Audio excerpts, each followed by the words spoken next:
First step ay i-search natin ang DTI registration.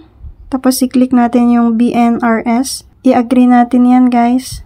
Are you a stateless person? No. Are you a refugee? No. Fill up lang natin lahat yan. Tapos next. Yan na yung mga in-input natin. Double check. Kapag okay na itong mga detalye ninyo, ay punta na tayo sa ating Gmail. Sa Gmail nyo guys, kung wala sa inbox, punta kayo sa may spam. So, nandun yung sinend nila na verification code. So, ikokopya nyo lang yan. I-paste doon sa may input verification code. Tapos, verify. Ayan na. Magpo-proceed na tayo. So, yan. Nandito na tayo sa may business scope. Pili lang tayo. National kasi sa Shopee or Lazada tayo. 2,000 guys ang babayaran natin. So, ilagay na natin yung ating gustong pangalan dito sa may dominant name. Yan yung pangalan na iniisip ko noon pa or ginagamit. Guys, kailangan kasi nating i-search muna kung available yung ating gustong pangalan ng ating business. So, yung business name description natin ay online shop. Ayan. Kasi wala pa tayong physical store.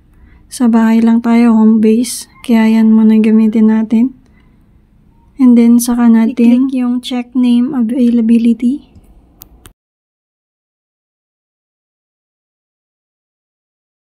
Fortunately, ay pumasa naman yung ating business name, guys. Puro pass.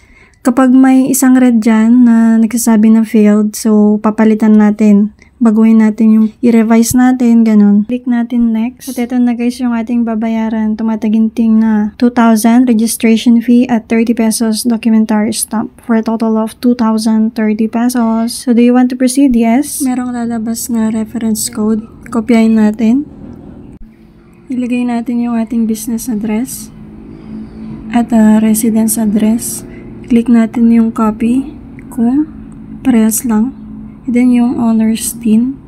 Yung owner's TIN ay yan, isa lang yan. Yan yung ginagamit natin nung nag-work pa tayo, ganyan. Kung wala pa kayo, mag-apply kayo sa BIR. Kailangan yung personally pumunta doon. Mabilis lang yung proseso. Kailangan yung magbayad ng 500 at 30 pesos na doc stamp. Dito naman yung ating Philippine ID. Sa panahon ngayon guys ay sobrang importante na yung ating Philippine ID. Kasi tinatanong nila lahat yan. Kahit sa BIR. Nilagay din natin yung ating mobile number. Tapos saka natin i-next. Makikita ulit natin yung ating summary ng registration. I-double check natin guys kung may mga mali. So far so good. So i-next natin. Confirm and proceed. Tapos lalabas na yung ating undertaking. Bas pwede nyo basahin yan. Tapos pwede nyo rin i-print o i-download. In my case, dinownload ko muna siya. After ko ma-download ay nag-proceed na tayo. So, ang next ay yung ating payment. Ito yung kanyang payment details. Ayan, pwedeng GCash, pwedeng Visa, Mastercard, Paymaya, Landbank, ganyan, DTI or Teller. Sa atin, via GCash, so meron siyang 10 na transaction fee. Proceed payment na tayo, guys. Select natin GCash. Proceed payment. At i-connect na tayo ng DTI kay GCash. So, GCash. Ayan na yung ating babayaran na 2,030 pesos. So, click natin pay. Proceed ulit.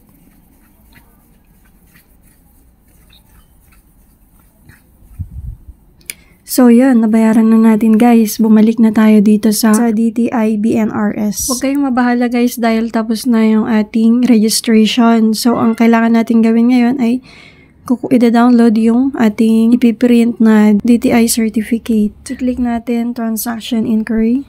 Andito, guys, yung mga terms and conditions. Then, click natin I agree. Saka yung reference code na kinopy natin kanina ay i-paste natin dito. I-click natin yung search. I-click natin yung result na reference code at yung business name pwede rin. Tapos ilalagay natin yung verification code na sinend sa atin. So nasa spam ulit siya. Ganyan lang natin yan. Saka natin i-paste dito sa verification code and then proceed. Ayan na. Transaction summary. Ito na yung transaction summary natin. So, yun dito na yung mga downloadable contents, yung undertaking. Kahit hindi natin dinownload kanina yun, meron pa rin dyan. Official receipt. Yung binayaran natin. Meron siyang OR. Pupakita dyan.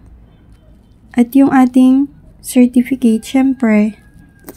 So, i-download natin lahat yan.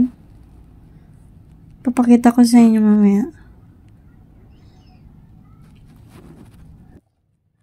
Ayan, so tingnan na natin sa ating file folder sa downloads. Ayan na yung mga dinownload nating certificate.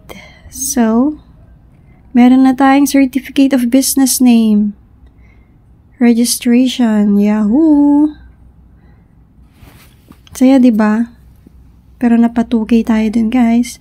Then, yung OR. Sana mabawi natin yun. So, ganun lang, guys, kadali yung pag-register ng ating business name sa DTI. Sobrang dali. Wala pang 5 minutes ata yun.